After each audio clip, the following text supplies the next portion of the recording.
Siz hazırsınızsa, elə biz də hazırıq. Saytda istədikləri məhsulun olub-olmadığını bilmədikləri üçün sualları yaranır. Belki de exitler şirketin produktuna dönüşmeli, exit'te yok. Sanki bu web-saytın AI marketing asistansı olursa. Sorğuları çox ciddi araşdırmalısınız. Biz müştəri tapmaq üçün heç bir marketing eləməmişik. Rəqəmləri böyütmək lazımdır, ambisiyanı göstərmək üçün. Data istəyirsinizsə artıq bu məni cəlb eləmir.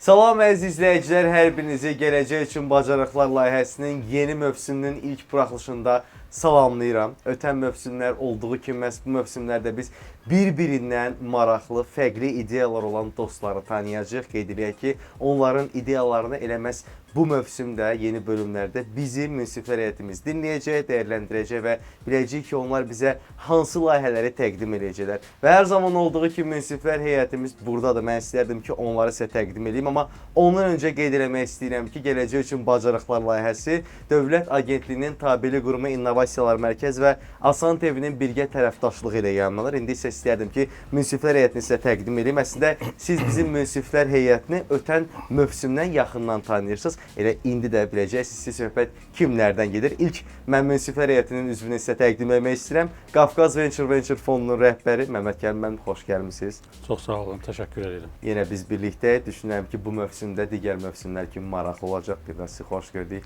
Münsiflər heyətinin digər üzvü GamePulse şirkətinin həm təşkiçisi və direktoru Vüsal Kərimov, xoş gəlmisiniz siz də. Xoş gördük. Bu mövsüm yenə bizimlə birlikdəsiz. Yenə biz də maraqlıdır ki, görək hansı gənclərimizi tanıyacağıq. Və təbii ki, digər bizim qonağımız ilk mövsümdən tanıdığınız münsiflər heyətinin üzvü Kobiyanın sədr müşaviri Zaur qardaşım, xoş gəlmisiniz. Salamlayıram hamını, təşəkkür edirəm.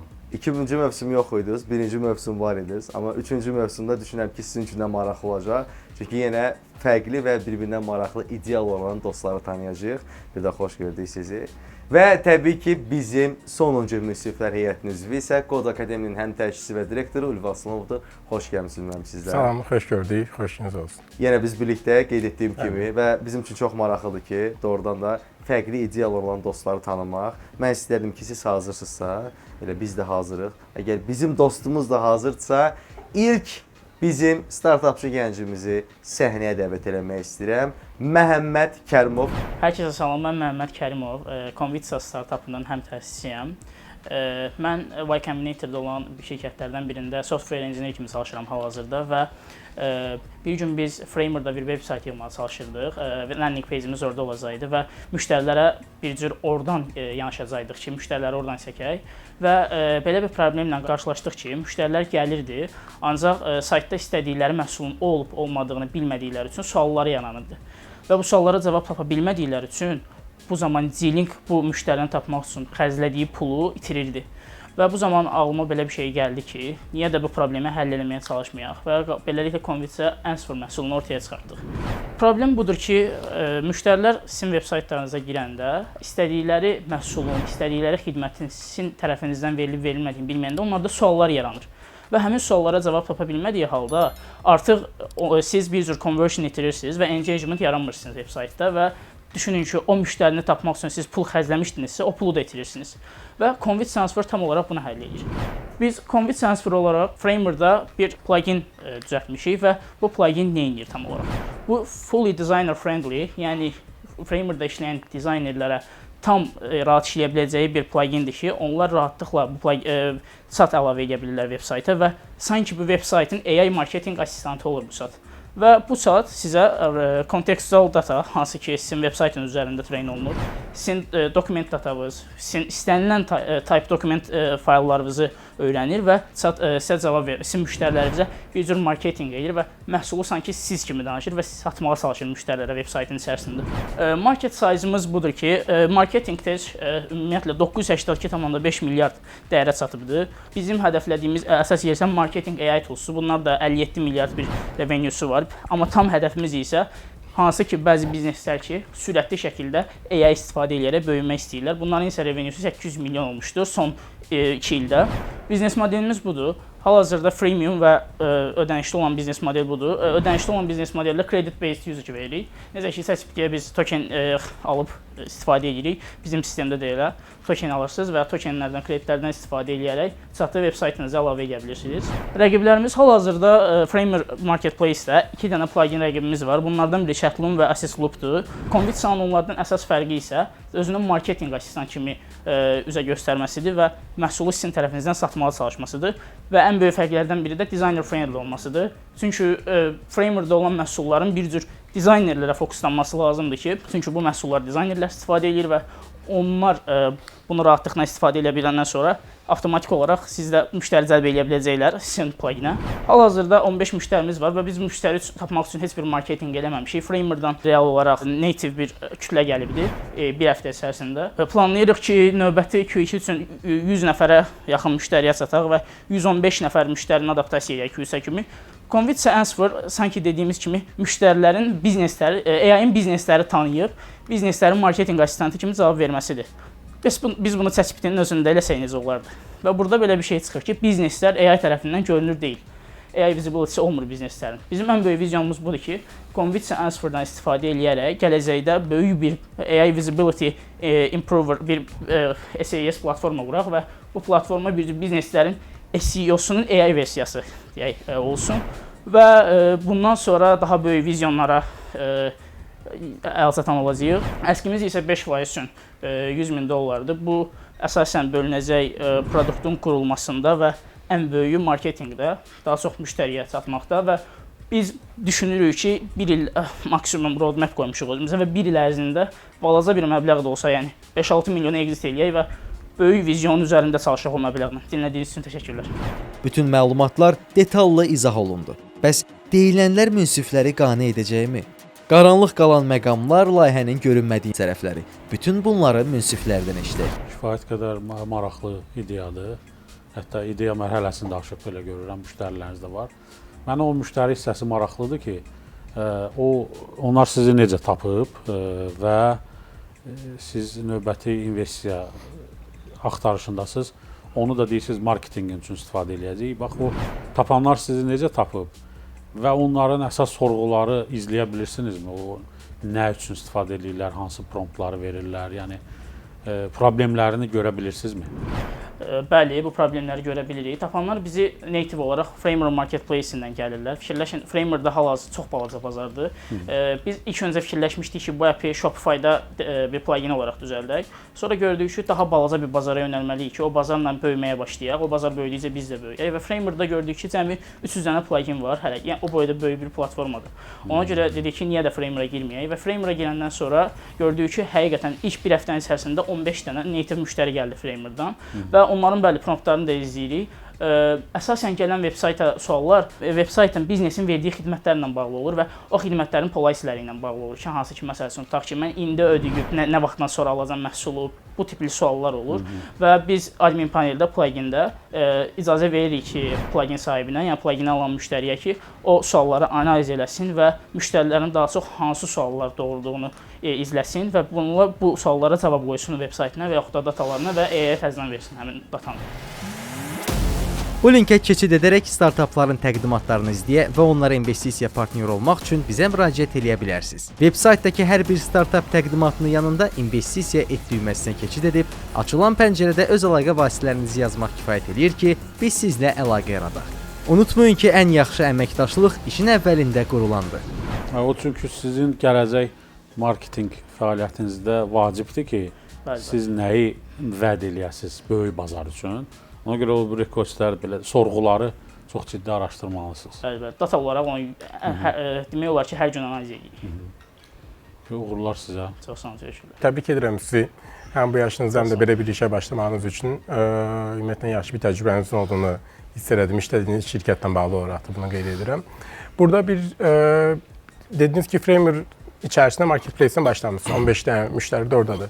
Bu müştərilərin içərisində sizin məhsulu istifadə edərək conversion rate deyə biləcəyiniz bir rəqəm varmı? Yəni bunu chatbot kimi deyə bilərik yəqin ki, ilkin etapda. Okay, chatbotu istifadə edərək həmin e-ticarət platformasına ya da ki, həmin saytın üçün nə fayda qatmısınız? Sadəcə o suallara cavab verməklə, yoxsa eyni zamanda satışa yönəlik bir işlərdə olubmu?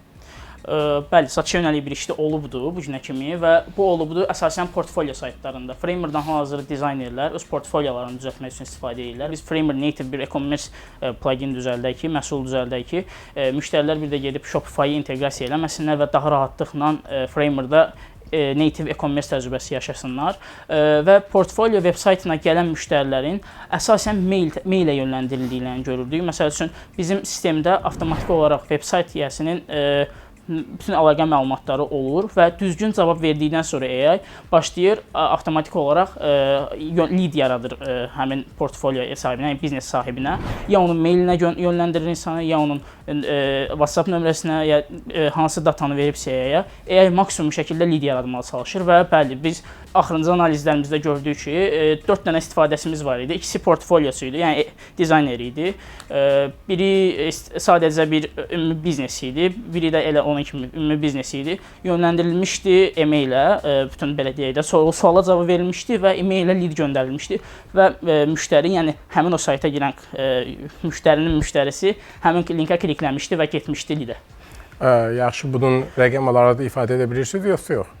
4 dənə müştəridə, yəni 4 dənə plugin istifadə edəndə müşahidə eləmişik bunu ki, harasa lead yaranıb və onlardan birində rəqəm yadımdadır ki, 5 dənə lead yaranmışdı. O zaman gəlin belə deyək də, sizin dediyinizdən bunun başa düşürəm ki, sizin unikallığınız əslində o tərəfdə deyil də, unikallığınız marketinq dilində saytı danışmaq. Bəli, sanki biznesin özü kimi danışırıq. Okay, lap yaxşı. Sizin ümumiyyətlə böyümə hədəflərinizin içərisində nə vaxt Shopify-a girmək istəyirsiniz və nə vaxt bütün digər saytlar üçün də bunu açacaqsınız? Yəni şəxsən bizim üçün də maraqlı ola bilər ki, Convitsa-dan istifadə edək və chatbot kimi marketinq şeyini yaratsın. Bu nə vaxt mümkün ola bilər? Əslində bizim əsas planımız hal-hazırda Frame plugin bazarıdır ki, plugin bazarından balaca dediyimiz 7 rəqəmli exitlər eləyib, daha böyük vizyona çata bilmək üçün bir məbləğimizin olmasını fikirləşirik. Yəni o exitlərdən sonra o məbləğlə o vizyona çatmaq daha rahat olacağına görə ilk öncə yəni sadəcə plugin bazarını hədəfləyirik. Pluginlərdən exit eləyəndən sonra bəli böyük vizyona da. O zaman biraz öncə onu da qeyd edəriz ki, biz 2 milyon dəyərləməklə bu dəqiqə yatırım axtarırsınız, doğrudur? Və deyəsən doğru eşitdimsə 6-7 milyonda satış etmək istəyirsiniz. Bəli. O zaman investor üçün təklifiniz ancaq budur. 5x. Bəli. 3x. Yəni 2x, 3x şəklində mi gəlib çıxır ancaq? Əslində 6-7 milyon əslində dediyiniz kimi. Yəni onu o tərəfə biraz fokuslanmanız lazım olacaq. Bəlkə də exitlər şirkətin produktuna dönüşməlidir, exitə yox. Yəni Convitsa daha da böyüməlidir bir umbrella kimi. Altında fərqli pluginlər ola bilər. Bəli, əslində məqsəd odur. Əslində məqsədimiz odur zaten. Yəni incə də qeyd etdiyim kimi e-commerce hal-hazırda Framer'a daxil olmağa çalışır. Biz e-commerce plugini düzəldəcəyik və istifadəçilər bir cür o plugindən istifadə edərək özlərinə e-commerce düzəldəcəklər və Convitsa Answer-dan istifadə edərək özlərinə AI bir marketinq bot qoyacaqlar. Elə eləyirik ki, bütün produktlar bir-birləri ilə qoşulu olsun, yəni bir-birləri ilə əlaqəsi olsun ki, birini istifadə edən digərlərinə də tələbi yaransın ki, biz o təklifi verə bilək onlara. Aydındır. Son o zaman təklif edəcəyim bir şey olacaq, bir fikir olaraq bunu qeyd edim ki, ən qısa zamanda təcrübə sürətdə qlobal bazara fokuslanıb, qlobal bazar ən böyük hardadırsa, fiziki olaraq da ora getməyiniz lazımdır. Bəli, bəli. Uğurlar sizə. Çox sağ olun, təşəkkürlər. Bu cür pluginlər təcrübədə biz görürük ki, əsasən iki cür olurlar. Biri kənar agent olaraq ümumi databazadan məlumat alır, müştəriyə verir. Bu biraz belə deyək, müştərini bezdirir. Müştəri sual yazır, amma konkret nöqtə cavab ala bilmir. Sual yazır, niyə ala bilmir? Çünki hər bir sayt, hər bir portal, hər bir ticarət platformasının spesifikliyi var. Və onu avtomatik belə çıxır ki, siz keyfiyyətli chatbot təqdim etmək istəyirsinizsə, siz lokal AI quraşdırmalısınız, onu öyrətməlisiniz. Və indi bu tam olaraq sizdə hansı modeldir? Siz daha çox güvənirsiniz qlobal AI-ların, API-larından suala cavab alırsınız, yoxsa lokalda öyrədilmiş bir platformadır? Lokalda və öyrədilmə prosesi özü necə gedir? Məsələn, mən yeni müştəriyəm, mənim e-ticarət platformam var, Bakıda yerləşir, onun çox spesifik, bütün sualların cavabı spesifikdir. Yəni ki, nə vaxt çatdırılma məndən Amazonda eyni deyil. Deyək ki, ticarət ümumiyyətlə qaydaları, qanunları Bakıdakından, deyək ki, İstanbuldakı ticarət qaydalarından eyni deyil. Yəni bunun hamısına AI artıq cavab bilməlidir və qloballar təəssüf ki, bunu hələ bilmir, öyrədilməyib. Siz bunu necə öyrədirsiniz və bu varmı, lokalizasiya məsələsi var. Sonra mənim özüm sizə qoşulan zaman məndən küllü miqdarda data istəyirsinizsə, artıq bu məni cəlb eləmir. Bilirsiniz, mən istəyirəm ki, portal sahibi olaraq öyrədilmə prosesi özü də AI-ya güvənsin, avtomatik olsun. Bu məsələlər varmı sizin çözümdə? Bəli, var. Bizdə setup olaraq, yəni müştəri ilk öncə plugini yükləyəndə sadəcə öz veb saytına URL-ini verir, başqa heç nə vermir. Və veb saytın URL-ini verdikdən sonra tam olaraq chatbotu istifadə edə bilir. Bu zaman biz nə edirik? Veb saytınızda olan bütün dataları, Terms of Service, policy'lər, bunların hamısını crawl edirik və başlayırıq AI-ya bunu öyrətməyə bir cür. Və lokal modellərdə olur bu, bəli. Lokal modellərdə öyrətdikdən sonra AI artıq elə öyrədilib ki, sizin verdiyiniz kontekstdən qırağa çıxır. Atıram, bir müştəri gəldi, sizin bu sualına cavab tapa bilmədi. Siz bunu pluginin analiz dashboardunda görə bilirsiniz ki, məsələn, müştəri bu suala cavab tapa bilmədi. Avtomatik olaraq ya saytınızı yeniləyirsiniz, bu məlumatı əlavə edirsiniz, atıram, Terms of Service-ə və siz saytı yeniləyən kimi biz yenidən saytı quruluruq. Müştəriyə nə deyirik həmin anda? Cavab yoxdur. Cavab yoxdur, yönləndiririk sizi lidə ki, məsələn, canlı çatan. Canlı chat da eləyə bilərik onu. Canlı chat hal-hazırda funksiya olaraq yoxdur. Əgər contact information'ınız varsa saytda, ora yönləndiririk əsasən. Məndə bir təklif olacaq. Zəhmət olmasa traction hissəsini aça bilsəz. Yəni Q2, Q3 arasında 100 nəfərdən 105 nəfər üçün 115 rəqəmini yazmısınız. Yəni ki, adətən əgər böyük bir round raise edirsinizsə, yəni 100 min istəyirsiniz də, investora bu rəqəmlərlə getmək biraz sadəlövlük olar. Yəni ki, rəqəmləri böyütmək lazımdır ambisiyanı göstərmək üçün. Çünki 15 nəfərdən 100 nəfərə qalxırsınız bir kvartalda, amma 2-dən 3-ə ancaq yəni ki 15%lik bir qalxış var. Hansı ki, çox-çox aşağı rəqəmlərdir də. Rəqəmlərin üstündə biraz fikirləşin. Yəni ki. Əslində bu rəqəmlər necədir? Bu fikir verdinizsə bu rəqəmlərin toplanmasıdır. Biz adətən nə etməyə çalışacağıq? Birdən-birə böyümə planı yoxdur. Necə? 115 müştərinin 115-nin də problemlərini həll etməyə çalışmağa fikirləşəcəyik. Necə? İlk öncə 5 müştəri ilə işləyəcəyik, sonra 10 müştəri ilə işləyəcəyik. Hamısı üçün ortaq pain point tapandan sonra bu funksiyaları artıq avtomatik olaraq əlavə edəcəyik botumuza. Yox, əvvəlcədən belə deyək də, fikirləşmək ümumiyyətlə qeyri-mümkündür, siz bilmirsiniz çünki təxmin edirsiniz. Yəni o nəticə etibarilə təxmindir. Mənim demək istədiyim daha çox ambisiyanın şeyə çatdırılmasıdır, yəni ki, investora çatdırılmasıdır ki, biz böyük rəqəmləri hədəfləyirik. Yəni çünki Framer öz kifayət qədər böyük platformadır və gündən-günə də böyüyür də. Yəni o böyüdükcə siz də böyüyəcəksinizsə, rəqəmləriniz də böyüməlidir. Yəni o nəzərdə tuturam. Bəli. Və bura növbəti il əlavə olunmalıdır. Bəli. 2027. Ola bilsin bu ilə Discovery period deyə bilər. Ola bilər. Çünki orada qeyd edilib wish listi. Bəli. Yəni kontrollu bir məhsul inkişaf elətdirmək istəyirlər. Bu il daha çox başa düşdüyün hədəfləri göstərməyə çalışırıq. İkinci ildə hədəfləri göstərmək. Product market fit tapmağa çalışırıq. Ona görə onun adı odur. İkinci ildə də göstərməyə ehtiyac var ki, investor görsün ki, hara getmək istəyirsiniz. Sizdə birdən bir sürət əmələ gələcək, 1000 müştəri ola bilər. Bəli. O cəhətdən yaxşı. Və exit üçün təqribi valuation dediniz ki, 5-6 milyon. Məsələn, onu rəqəmlə göstərə bilərsiniz ki, biz təqribi neçə müştəriyə çatandan sonra artıq o valuation ala bilərik. Yəni ki, daha belə deyək də əllə tutula bilən nəticələri görə bilsin, vizyonu daha yaxşı hiss edə bilsin. Bəli, Framer'da hal-hazırda biz analiz edirik pluginləri və böyük kütləsi olan pluginlərin adətən 4-5 min arası istifadəçisi olur və Framer böyüyən bir bazardır. Pluginlər də günə-gündən artır, istifadəçilər də günə-gündən artır və fikirləşin ki, 2 ildə unicorn olub. Buna görə fikirləşirik ki, biz ortalama olaraq 8-9 min user'a çatanda exit eləməyə fikirləşirik və bu user sayında təxmini 7-8 milyon valuation'ımız olacağını fikirləşirik. Exit kim alır? Hansı şirkətlər alır adətən? Micro acquirer var, hansı ki plugin əsasən elə bazarları plugin bazarları. Uğurlar. Məmməd, çox sağ olun gəldiyiniz üçün və bu dolğun təqdimat üçün. Sizə işlərinizdə uğurlar arzu edirik. Düşünürəm ki, münsiflər heyətinin dəyərli fikirlərini nəzərə aldınız və bunu tətbiq edəcəksiniz. Təbii, çox sağ olun, təşəkkürlər. Biz də sizə bir daha təşəkkür edirik. Bu linkə keçid edərək startapların təqdimatlarını izləyə və onlara investisiya partneri olmaq üçün bizə müraciət edə bilərsiniz. Veb-saytdakı hər bir startap təqdimatının yanında investisiya et düyməsinə keçid edib, açılan pəncərədə öz əlaqə vasitələrinizi yazmaq kifayət edir ki, biz sizlə əlaqə yaradaq. Unutmayın ki, ən yaxşı əməkdaşlıq işin əvvəlində qurulandır. Bəli, əziz izləyicilər, beləliklə Gələcək üçün Bacarıqlar layihəsinin yeni mövsümünün ilk buraxılışının sonuna gəldik. Gələn buraxılışlardan xəbərdar olmaq üçün kanalımıza abunə olmağı unutmayın və qeyd eləyək ki, startapla yaxından tanış olmaq istəyirsinizsə, cube.icenter.az saytına daxil olub bizim buraxılışlarda gedən startaplarla yaxından tanış ola bilərsiniz. Gələn buraxılışlarda görüşənədək. Xudahafiz.